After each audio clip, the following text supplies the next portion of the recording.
Hey everyone, glad you're here. Thanks for joining me.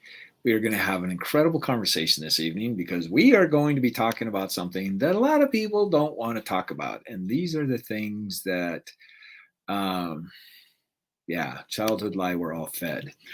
And this is the thing that I come up against in my own life, and this is the thing that I come up against with. And when I say against, it's just understanding that this is a threshold that I get to work through with my clients and my students, and it is prevalent with. It's like a common denominator with all of them that I work with, and it's really running things through the different filters that we've been conditioned to believe, right? Like, how many things do you filter out in your life?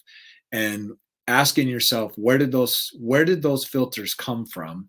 And what filters do I have, right? Like, understand we have all been indoctrinated to believe that we have to filter things through duality, meaning either or thinking, right or wrong thinking. And this has been one of the biggest obstacles that I've seen with myself and with my clients and students, is getting them to understand that the fear of being wrong, the fear of failing, right, is what we've been conditioned. Like, think about how powerful that would be if we could weaponize failing, right? And that's the thing that everybody tries to avoid, and the reason we might want to stop avoiding it is that's going to keep us from taking risk. And if we take risk, that means that we might wake up and that we might step into a whole more expanded version of who we are, and we can't be controlled, right? So this is the biggest lie, is to understand that there's no such thing as failure, right? There's really, like, what does being wrong mean to you? I would encourage you to answer that question. What does it mean for you to be wrong? And the more you can embrace that and see, like, what are the things that you experience that you get triggered when it comes to things not going the way that you had hoped that they would go, because those are the very things that are going to be opportunities for you, right? Like, one, and I was just having a conversation with somebody, like an amazing conversation, and we were talking about me stepping into this sensitive version of who I am. And see, this was not my favorite threshold that I moved through. In fact, I continue to move through it. Right, for me, sensitivity meant weak. And this person said something that was pretty cool. Is sensitivity is power under self control, which to me is the same thing as meek, right? And so, you understanding that you have been conditioned to believe some things that are actually impacting your ability to take risk. Because think about this, what would be possible? Like, I'm asking you a very, very serious question here. What would be possible if failure wasn't an option? What would be possible for you if failure wasn't an option? Now, I want you to just sit with that a little bit, because you understanding how much effort we put into not experiencing pain is going to liberate you to a whole other level, right? Because it is what we resist that determines how fast we accelerate through anything, right? And if you want to create your dreams, and there's going to come opportunities for you to be trained, you're going to be trained, right? You're going to be prepared in order to, and thank goodness, because if you weren't prepared when you received what it is that you go after, you're not going to have the foundation to be able to support it, right? So a lot of the training is very, very necessary for you to move through what it is you get to move through in order for you to create what it is that you want to create. And so when you come up against thresholds and the things that you've been conditioned to believe. So let's talk about cognitive dissonance. Like, I just taught this in the class last night. And by the way, I would encourage you, if you have not signed up for the ROI Accelerator Challenge, I would get on the waiting list, because, like, the last one I did was amazing, and I'm starting to take in people to sign up for the next one that I'm going to be doing. I think it's going to be right after the first of the year. But understand that how you've been conditioned is the very thing that gets to be the opportunity for you to move through it, right? Like, what would be possible if failure wasn't an option? Like, this is the stuff that I teach people in this challenge, like, understanding that there's no such thing as failure. There is no such thing as failure. The only thing that failure has is the meaning that you attach to it, right? And it goes along with, what does it mean for you to be wrong? And if you were raised in an environment where your intelligence and your adaptability and your flexibility and how you showed up was not wasn't what's the word, celebrated, wasn't celebrated and condoned and encouraged, then what happens is that we don't know how to show up in certain areas of our life. And when it comes time for us to expand and evolve, like somebody pointed out that the word expand might not be a good word after Thanksgiving, right? But for us to evolve and to become a better version, more evolved version of who we are, we have to let go of the conditioning that kept us playing small. We have to let go of the conditioning that made us afraid of what we get to move through, right? Because what if your greatest fear on the other side of your greatest fear is your greatest opportunity, right? Like the old saying goes, do what you fear and death of that fear is certain, right? And you being able to look fear right in the eyes and say, yes, I have fear and I'm going to move through this anyway, like allowing and surrendering to move through that, right? And so friends, understand that you are a meaning making machine, right? And because you've made all these meanings that's created all these thresholds and resistance within you, you can also create meanings that empower you, right? Because, excuse me, like I said many times, 75% of what we know in our entire life was by the age of 5. 75% of what we know in our entire life was by the age of 5. So that means that we've made lots of decisions based on intuition, based on frequency, based on energy, right? Like dad comes home and dad's in a bad mood. A child does not have the cognitive capacity to understand that dad had an entire life outside of that door. And however dad shows up, that's child is going to go, dad's showing up this way because of me. And we're going to make decisions about that that are going to impact the rest of our lives, right? And so we created the program, right? But we didn't have the cognitive ability to understand how that program is impacting us today. And so some of the most important aspects of learning how to transform is learning to let parts of you die, right? But we've got these wonderful relationships with these parts that we have created, and I don't want to let it go because this is all I know. I get it. I get it. I've been there, right? And see, here's the other part of the ego, right?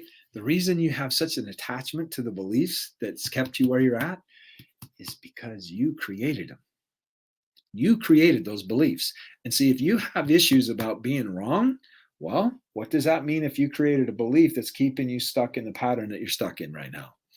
Right? But when you recognize it's all designed to perfectly serve you the way you want to be served, when you understand that, when you really understand that, then you can start appreciating how freaking amazing you really are. You can start appreciating that you are the author of your life. You are the author of your life. See, what happens is what creates a belief is authority, intensity, and repetition. Okay. And so authority, intensity, and repetition is what created 75% of what you access in your entire life. Right. But see, the thing is that the parts of you that were created back then, they do not recognize that you are now an adult and that you are now the authority of your life, right? They don't understand that. They don't recognize that. So when you have literally a visceral response to certain things coming up, which is called cognitive dissonance, right? That you can be able to reprogram and change the narrative that you've created about the very thing that's creating the uncomfortableness, right? Like you can go, wow, this is cool. Like this is a journey I want to go down. I want to make this happen. This is going to expand me. This is going to grow me. This is going to let me allow me to see opportunity that I've never seen in my life before. You can get really curious and go, wow, like what's going to happen with this? But see, as a child, we didn't understand that we had choice. We had agency. We didn't understand that as a child, right? In fact, we felt like it was taken from us. But see, understand, friends, today you have agency. You have choice. You are able to step in and create what it is that you really want to create. And what you attract into your life is a result of your energetic, your attractor factor. That's what determines what you bring into your life, right? And so I taught this last night, and it was just one of those things that was just like, oh my gosh, that's amazing. And that is, this is the source of all money. I'm going to tell you the source of all money. And the reason this is important is that it's your ability for you to look at your beingness and see how you are showing up, and if it is in alignment with what is required to create what it is that you want to create. The source of all money is people. Source of all money is people. And so the more you have a relationship with who you are, the more you have that relationship with you, then the more you're going to be able to extend that to other people, right? Because how you have the relationship with you is how you believe other people are going to see you as well. Right. And so that is super, super important when you are going out into this world and evolving and expanding and creating a bigger proximity of your message, because what you're going to believe other people think of you is a reflection of you. Right. And this is super important to understand this. You're the one that's writing that program.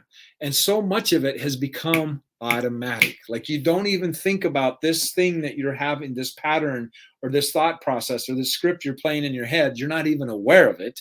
Right. And now you can start becoming aware of it, going, this is so automatic for me. Like, this is so automatic for me. We got to change it. Right. Like, we got to start getting conscious of what we've been unconscious to. Right? We've got to start getting conscious about where we have been unconsciously incompetent, right? And start becoming conscious incompetent. And then we can start moving into conscious competence. And then it becomes our new automatic, right? People, we've all been told this, and I'm going to give you a new version of it. Practice makes perfect. Yes, it does. Yes, it does. But perfect does not mean effective. Practice makes permanent. Okay. So you have practiced certain neurological strategies all your life, like putting your pants on the same leg every single time, the same sequence that you put all your clothes on, you've done it the same every time. So this is why I encourage you to start changing that up, right? Like, I do my hair the same way every single day. And it's done, right? Like, my hair days are pretty boring. But understanding that it has become automatic, and see, it's the automatic programs that keep creating the same results. If you want different results, you got to change the automatic aspect of who you are, your personal reality, right? I'm glad I cracked you up, right? Like, your personality is your personal reality, right? And how much of it, like they say, by the age of 6, 95% of our personality is formed. Right. But do you want to keep creating that same stuff? And if you don't, then guess what? You got to start training some different things. You got to start creating it. But the good news is, once your subconscious understands what it is that you truly want to create, it's going to support you to make that happen. Like, at an energetic level, like, that will blow your mind. Right? Like, once you start getting clear about what it is that you want to create, like divine, God, universe, whatever you want to call it, starts conspiring and putting all these pieces in place so that you get to look at what it is that you get to be initiated in, you get to grow in, right? And like, learning to allow, I'm going to share one of my favorite scriptures with you. This is not about religion. It's not about the Bible. It's just a really awesome scripture. And it says, I ran the race. I fought the fight. I kept the faith. How committed are you to your dreams? And that was written by a man that had been shipwrecked 3 times, that had been stoned to death twice. They thought he was dead, and because they thought he was dead, they stopped stoning him. And he's the one that wrote those words. So how strong is your faith? Do you feed faith, or do you feed doubt and skepticism and worry and all these other things that keep you? Because, see, understand, friends, you only have so much energy that you have, an energetic bandwidth that you have every single day, right? And if you're putting all of that attention and focus into your life force, into these things that are keeping you playing small, you're not going to have the capacity to even see what is possible. Like, I was going through my TikTok the other day, and I had this guy's video come up, and this is a guy that I had a conversation with. This guy is sitting on a gold mine. He's sitting on a gold mine.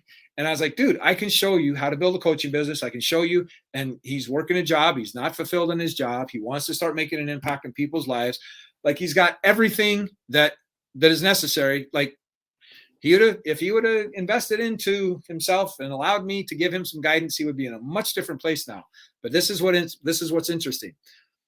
Had a conversation with him. We started following each other, started communicating back and forth. And I eventually had a conversation with him. And then I didn't see him on TikTok for a while. Well, he showed up on TikTok yesterday. And guess what? He unfollowed me. He unfollowed me. Right. And I've had people actually block me because I have conversations with them that challenge those parts of them that want to play small. And they had to make sense of whatever that conversation. It's not about me. It's not about me at all. I know what my intention was. My intention was to get them to step in their fullest potential, and I'm willing to do whatever it takes to make that happen. They're willing to stay at the level that where they're at, and they're willing to do whatever it is to keep them. Like, understand, friends, your limitations, your wounds, your programs, whatever you want to call them, will not allow you to see opportunity. Understand that. It will not allow you to see opportunity. Okay? Because it's going to be so uncomfortable because of all the things that you have been programmed to believe. This is the cognitive dissonance, right? And so being able to hold space for that and being able to be in the uncomfortable, because every time you expand, you're going to have uncomfortableness. If you're not expanding, it's not going to be uncomfortable. Right? Like, just understand that. Like, become familiar with the uncomfortable. Like, be bad at something long enough to get good at it. Right? Like, you just don't show up and you're a freaking master at whatever it is that you want to create. It just doesn't happen. It gets there. Mastery makes it look easy. Mastery is there is no cognitive bandwidth required when you show up in mastery. No cognitive bandwidth required when you show up in mastery. So you don't even have to think about how to show up. It is just your new it's not a new automatic, but it's been entrenched and entrained in you, and it has become part of who you are. And so your mastery is just an extension of who you are, right? But if you want to choose that, then you're going to have to stop giving your life force to the limitations. You only have so much bandwidth, right? And understand that lower vibrations suck. Like, literally suck. They take energy from you. But when you get into courage and joy and willingness and all these other things, they generate energy in you, right? And so focus on what is that gives you power. Focus on what is it that gives you joy. Focus on what is it that gives you peace, right? Instead of giving worry and doubt and skepticism and protecting myself and all these things, given that energy, give yourself the opportunity to be able to see things from a different vantage point. Like, that's freedom, friends. Like, that's really, really freedom. And the more you do it, the easier it becomes next time. Like, looking at what I went through last year, I trust myself at a level that is, after making it through what I made it through last year, like, bring it on. Like, and I don't wish that, right? Like, it was like, I was reflecting back, and I have been reflecting back these last couple of weeks on where I was at this time last year. Holy man. It was insane what I went through last year. It was insane. And so now I've gone through it, and right after the beginning of this year, I ended up doing one of the most profitable workshops I've ever done. Right? And so now, what evidence do you look for to support what it is that you believe? Like, I cannot tell you how many times I've had incredible conversations with people that could crush it. And they let their skepticism and they let their doubt kill their dreams. Because they're more focused on the lack.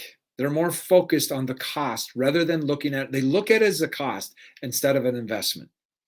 Greatest investment I ever made was hiring a coach. Greatest investment I ever made. Greatest investment I ever made is giving somebody to give me authentic feedback, to be able to have a relationship with me so that they could sort, sift, and separate the things that were keeping me from achieving what it is that I want to create. Like, my coach, I've been working with him for over 5 years. Plus, I've had many, many, many other coaches with that as well. Like, there's been times I've had 4 coaches, right? That is your greatest investment, to be able to invest in who you are so that you're able to see things from a vantage point that allows you to see a bigger bandwidth of what is happening, right? Like, when we're in our maze, our egoic maze, we only can see what's right in front of us, like the immediate front. Oh, I got to go left, I got to go right. We don't know what's on the other side of it. Like, we're like this, like this space. But when you're in your higher self, like above and out of the labyrinth, and you're looking down on it, it's like, oh, you're good. You got it. Don't worry. Like, you're going to experience this, and you're going to go through that. And you're going to learn this, right? Just like you watching a video game. right? Like you are the observer of that video game. So the more you embrace that and understand it's all part of the journey. Okay. That is the exciting part. Okay. The lie is to believe that it's wrong or right. The lie is to believe that you can fail. Like the saying goes, doubt kills more dreams than failure ever will. But what does failure mean to you? What does failure mean to you? It means nothing more than what you make it mean. You can look at it as feedback, which is the way I look at it. Now, that doesn't mean that I still don't have my days where I get to get really in touch with how hard I am on myself. Like some of me being hard on myself is what's been part of and responsible for creating who I am today. Like you don't get where I'm at today from where I came from. You just don't, right? Like I've put in a lot of work, a lot of work to be here, right? And so it's are you abusing yourself or are you calling yourself forward? Are you abusing yourself or are you calling yourself forward? That is a great litmus test for you to look at on the feedback that you're giving yourself. Is this encouraging me?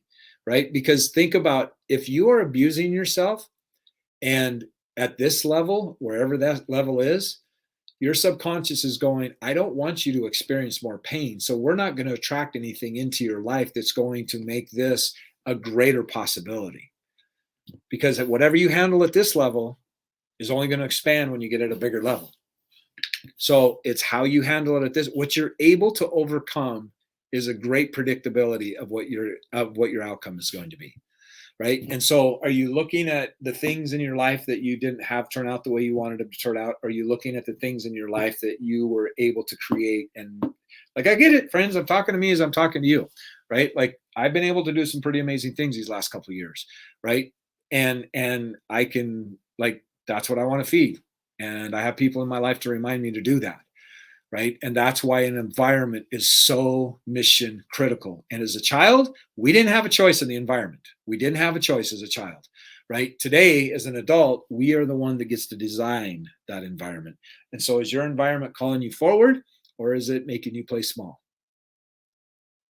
It's a great question. Okay. So I appreciate everybody being here. I appreciate everybody being here. You're amazing. I know you have valuable time and I appreciate you sharing it with me. And also, like if you're watching this live or replay, I would greatly appreciate that too, because I'd like to see where everybody's checking in from. Carmen, oh my gosh, it is great to see you. It is great to see you. Play small, ready to advance. Yes, yes, yes. I love it. Love it, love it, love it, love it. Right? Gosh, it just, one of the things, this is one of the things that is so hard for me. This is one of the things that is so hard for me that I've witnessed so many times is that people have gotten so, they have become subjects to their limitations. They give their limitations more energy than they give their dream.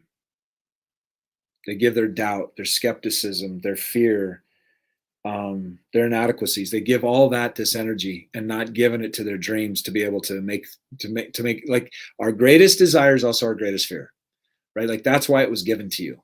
That's why it was given to you. Like nobody else gets to live this desire out like you do. And the reason it was given to you so that you get the opportunity and the blessing to become the person, the being that's going to create that. And I've seen so many people domesticate their dreams because they listen to their environment and hanging on to relationships that cost them their dreams. That's not living, friends. That's compromising. That's compromising. And like, hello, like I've done it. Like I'm not judging anybody. I'm not judging anybody. I've done it. Right. So feed your dream. Feed your dream. Okay. I appreciate each and every one of you, and I will see you. I'll be here next Tuesday. So have a blessed weekend and make it an amazing day and much love. Take care. Thank you.